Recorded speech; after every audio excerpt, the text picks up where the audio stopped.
السلام علیکم۔ ہمارے معاشرے کی ایک بہت بری عادت یہ ہے کہ جب ہم اپنے بیٹے یا بیٹی کا رشتہ کرنے لگتے ہیں تو محلے داروں یا رشتہ داروں سے لڑکے یا لڑکی کے بارے میں معلومات لیتے ہیں۔ افسوس کی بات یہ ہے کہ کئی لوگ ذاتی مفاد، حسد یا پرانی رنجشوں کی وجہ سے سچ نہیں بولتے اور غلط بیانی سے کام لیتے ہیں۔ خدا را ایسا نہ کریں۔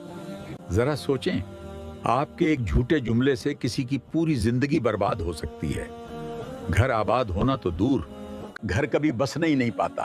خدا را رشتوں جیسے نازک فیصلوں میں دل بڑا رکھیں، سچ بولیں اور انصاف سے کام لیں۔